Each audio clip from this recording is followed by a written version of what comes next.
Alors je vais vous montrer comment changer les freins sur un Citroën Jumpy 2 litres 150 chevaux de 2020.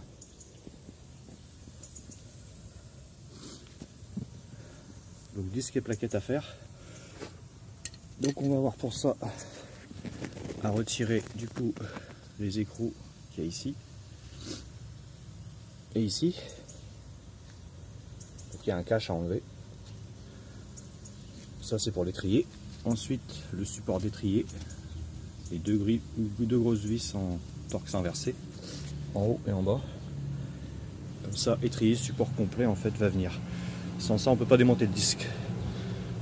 Et ensuite on aura donc les deux petites vis du disque ici à retirer. Une fois remplacé le disque, on pourra remettre le support d'étrier en place. Donc on va commencer de toute manière par écarter le piston pour pouvoir le sortir. Bon là il est bien usé, hein. Il faut réussir à passer un tournevis, vous le rentrez au maximum possible.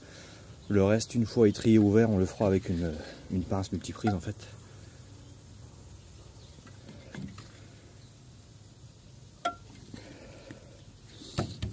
On voit ça s'est déjà écarté un petit peu.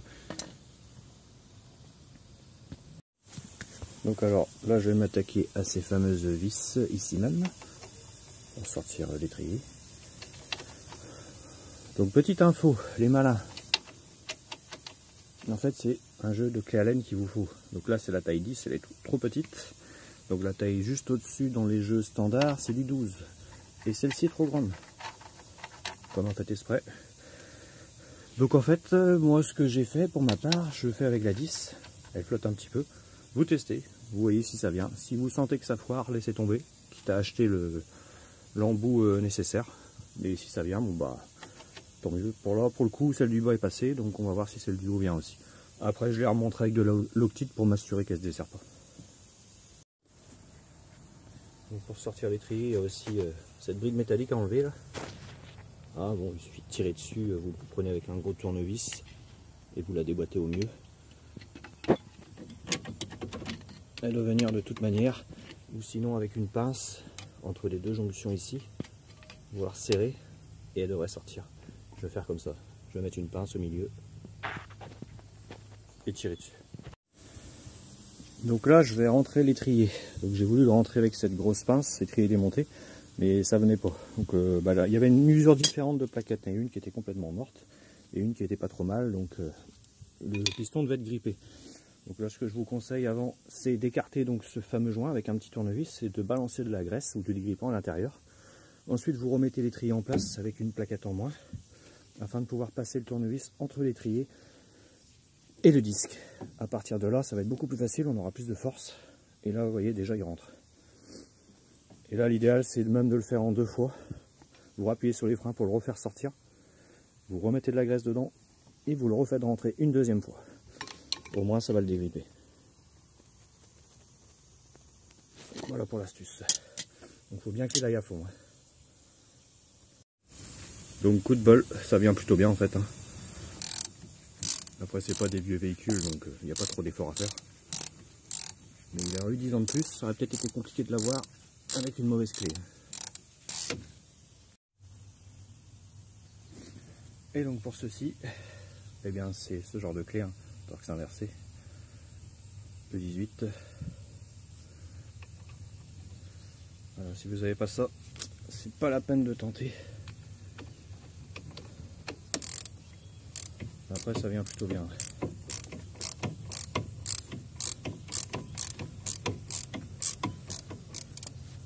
Bien rentré, je l'ai fait en 3 fois. Après, pour ceci, donc les plaquettes, il faut les remettre directement sur l'étrier. Donc celle-ci, c'est pas compliqué, elles s'emboîtent, donc faites attention au sens. Tac, de cette façon-là. Et ensuite on a l'autre.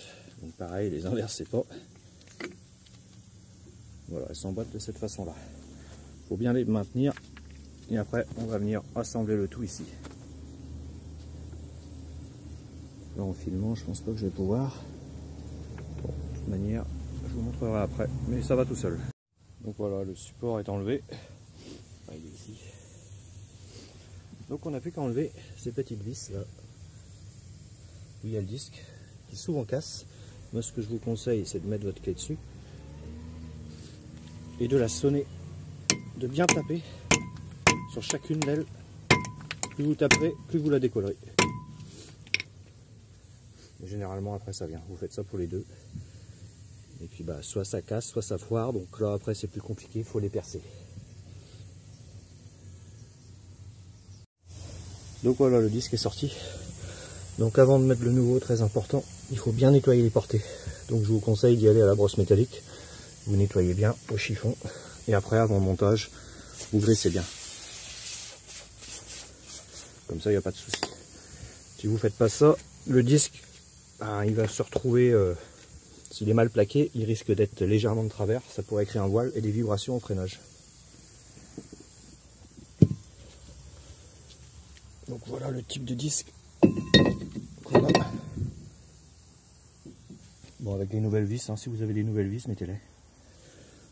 Donc voilà, il n'y a plus qu'à le monter. Donc voilà, après on n'a plus qu'à mettre le support d'étrier.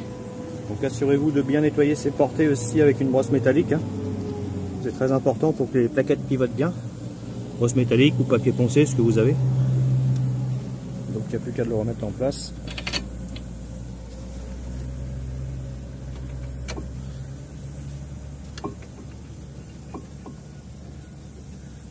Voilà, bon pour le serrage, vous serrez bien fort.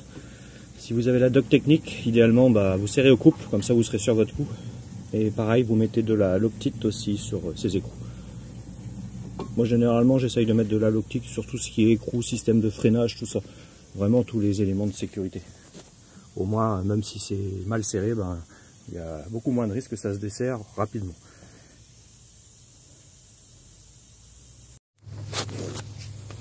Donc voilà, l'étrier est en place, donc ça s'emboîte tout seul. Vous vérifiez bien que les plaquettes sont bien en contact, les parties basses et parties hautes, c'est bon, des deux côtés. Donc ensuite on va remettre celui-là. J'ai déjà mis celui du haut, donc j'ai mis un peu de graisse autour, toujours graisser les colonnettes, ça évite des grippages, et un peu de Loctite sur le bout bien sûr comme on avait dit. Et puis il n'y a plus qu'à serrer.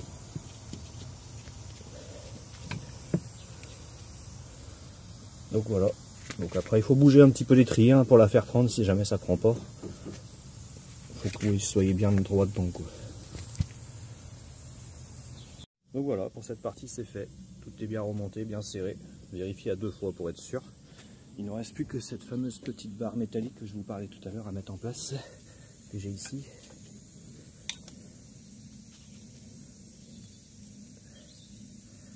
Donc moi je l'ai prise avec une pince en fait. Vous voyez, tac, comme ça vous la comprimez afin de pouvoir l'emboîter sur ces parties-là. Vous mettez déjà le haut, vous comprimez bien fort. Ensuite, la partie du bas va aller, cette partie-là, puis cette partie-là. Bon, il faut être deux, voire avoir un tournevis, hein. Mais ça va assez facilement. Presque en place, assurez-vous bien que ces parties-là soient bien derrière l'étrier et non pas devant. Comme ici, elle était devant, donc je l'ai passé derrière avec un tournevis. Après, il n'y a plus qu'à la remboîter. Et voilà, tout est en place. Donc voilà, donc les freins sont montés, donc c'est pareil pour l'autre côté. Donc avant de repartir avec le véhicule, ne pas oublier d'appuyer sur la pédale de frein plusieurs fois pour rapprocher vos plaquettes, puisque vos disques ont été rentrés. Ce qui fait que si vous laissez le client partir comme ça, sur les 2 premiers freinages, voire 3 premiers freinages, ça ne va pas freiner. S'il y a un stop, ça risque d'être un peu compliqué. Là, on voit bien que si on appuie sur la pédale, elle va descendre au fond. Donc, il faut pomper. Là, au moins, vous êtes sûr que ça freinera du premier coup. Voilà pour cette vidéo.